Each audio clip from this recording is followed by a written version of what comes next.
बीते 9 दिसंबर को क्रैश हुए वायुसेना के M17 हेलीकॉप्टर का ब्लैक बॉक्स मिल गया। इसके बाद अब इस यंत्र की मदद से जल्दी ही क्रैश की वजह पता लगने की संभावना है। बता दें कि इस दुखद हादसे में CDS जनरल विपिन रावत और उनकी पत्नी मधुलिका समेत 13 लोगों का निधन हो गया।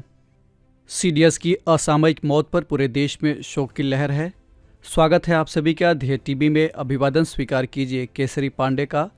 अपने आज के न्यूज़ निसार के इस एपिसोड में हम जानेंगे कि ये ब्लैक बॉक्स क्या होता है और साथ ही समझेंगे कि इसमें ऐसा क्या होता है जिससे विमान हादसों का पता लगाया जा सकता है।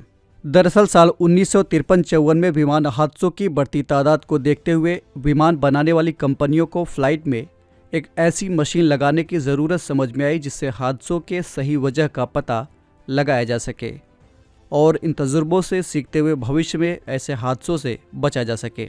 इस तरह ब्लैक बॉक्स का खोज हुआ।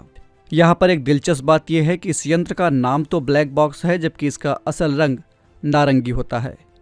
चूँकि ब्लैक बॉक्स का रंग लाल जैसा होता है, इसलिए शुरुआत में इसे रेड एग कहा जाता था, लेकिन बाद में इसका नाम ब्लैक बॉक्स पड़ गया।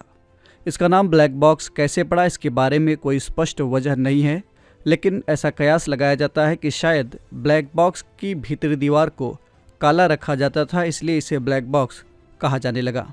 ये मशीन एक फ्लाइट रिकॉर्डर की तरह काम करती है जिसमें विमान की पल पल की जानकारी दर्ज होती है। यानी ये किसी भी फ्लाइट में उड़ान के दौरान होने वाली सभी गतिविधियों को बारीकी से रिकॉर्ड करने वाली मशीन है। इसे हवाई जहाज़ के पिछले हिस्से में फिट किया जाता है। इसके दो प्रमुख काम होते हैं। पहला बतौर फ्लाइट डेटा रिकॉर्डर और दूसरा कॉकपिट वॉइस रिकॉर्डर के रूप में। बतौर फ्लाइट डेटा रिकॉर्डर इसमें विमान की दिशा, ऊंचाई, ईंधन, गति और केबिन के तापमान समेत तकरीबन 88 प्रकार के आंकड़े रिकॉर्ड होते हैं। ये 25 घंटों से ज़्यादा के रिकॉर्डेड जानकारी रखने में सक्षम होता है। साथ ही 11,000 डिग्री सेल्सियस के तापमान को 1 घंटे तक झेल सकता है। इसके अलावा इस बॉक्स के भीतर लगा यंत्र 260 डिग्री सेल्सियस के तापमान को 10 घंटे तक सह सकता है। कॉकपिट वॉइस रिकॉर्डर के रूप में लगा ब्लैक बॉक्स फ्लाइट के उड़ान की 2 घंटे तक की आवाज़ को रिकॉर्ड करता है। यानी ये इंजन, इमरजेंसी अलार्म, केबिन और कॉकपिट की आवाज़ और फ्लाइट कंट्रोल के बीच के बातचीत की रिकॉर्डिंग करता है। इन रिकॉर्डेड आंकड़ों से ये पता लगाया जा सकता है कि हादसे के पहले विमान का माहौल कैसा था। सवाल ये उठता है कि इतनी ऊंचाई से गिरने के बावजूद ये ब्लैक बॉक्स टूटता क्यों नहीं। दरअसल ये ब्लैक बॉक्स टाइटेनियम धातु का बना होता है जो काफ़ी मजबूत धातु मानी जाती है। इसे टाइटेनियम के ही एक डिब्बे में बंद करके रखा जाता है। इसके चलते खतरनाक से खतरनाक प्लेन क्रैश के बावजूद ब्लैक बॉक्स सही सलामत बच जाता है।